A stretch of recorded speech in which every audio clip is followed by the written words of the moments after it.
my channel. Exercise 6.5 question number 8. The diagonals of rhombus measure 16 cm and 30 cm. Find the perimeter. तो ये एक rhombus दिया हुआ है ABCD जिसमें डायगोनल दिया है AC 13 सेंटीमीटर और BD कितना दिया है 16 सेंटीमीटर। तो हम इसमें पेरीमीटर को फाइंड करेंगे। तो रोम्बस का जो पेरीमीटर होता है पहले देख लेते हैं रोम्बस क्या होता है। रोम्बस की ऑल साइड्स क्या होती है इक्वल।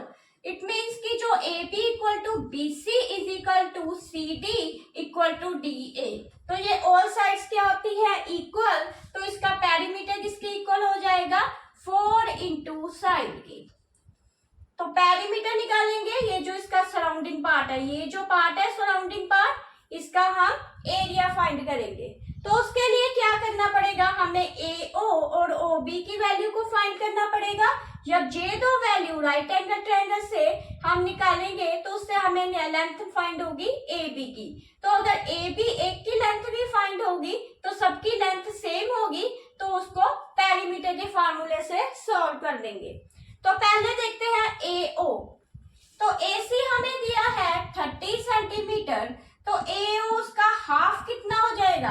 अगर AC 13 दिया हुआ है तो आधा कितना हो जाएगा उसका हाफ करेंगे। तो 30 का हाफ किया तो कितना आ गया 15 सेंटीमीटर। ऐसे ही BD देखेंगे तो BD कितना है हमारे पास 16।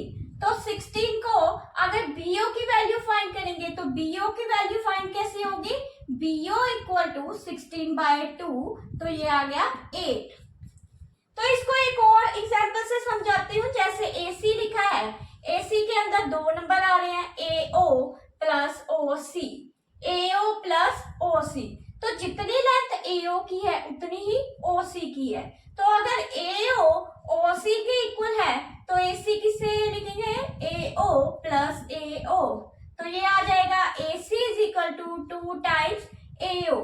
तो AO की वैल्यू कितनी आ गई AC/2।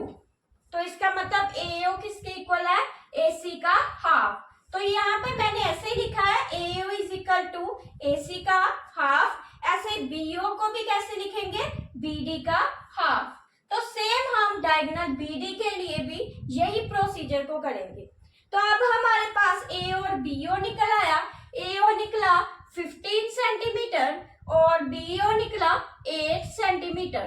अब ये दोनों को यूज करके हम थर्ड साइड निकालेंगे राइट एंगल ट्रायंगल से। तो ट्रायंगल लेंगे AOB।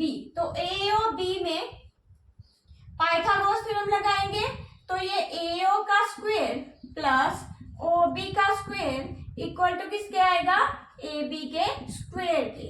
तो AO कितना निकला 15 स्क्वायर प्लस 8 का square is equal to AB का स्क्वायर। तो 15 को 15 से मल्टीप्लाई किया तो ये आएगा 225। 8 को 8 से मल्टीप्लाई किया तो 8 का 64 इज इक्वल टू AB का स्क्वायर। अब 225 प्लस 64 किया तो 5 प्लस 4 9। 6 में से 2 ऐड किए तो कितना आया 8 और यहाँ पे 2 289। तो यहाँ आ गया 289 इज इक्वल टू AB का स्क्वायर। तो AB कितना आ गया हमारे पास 289 का स्क्वायर रूट किया तो ये कौन से टेबल पे जाएगा इसका एलसीएम निकालेंगे। पहले 17 पे गया 17 1 का 17। तो यहाँ पे कितना आ जाएगा इंटू 7। तो ये फिर 70 पे गया आंसर कितना आया 70। तो 289 का जो स्क्वायर रूट है वो किसके इक्वल आएगा 17 के। तो AB की वैल्यू आ गई हमारे पास इज इक्वल टू 70। अब AB जो निकला है वो 70 निकला है तो ऑल साइड इक्वल है।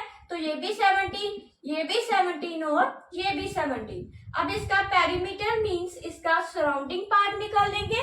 तो सराउंडिंग पार्ट किसके इक्वल है पेरीमीटर का 4 इंटू साइड।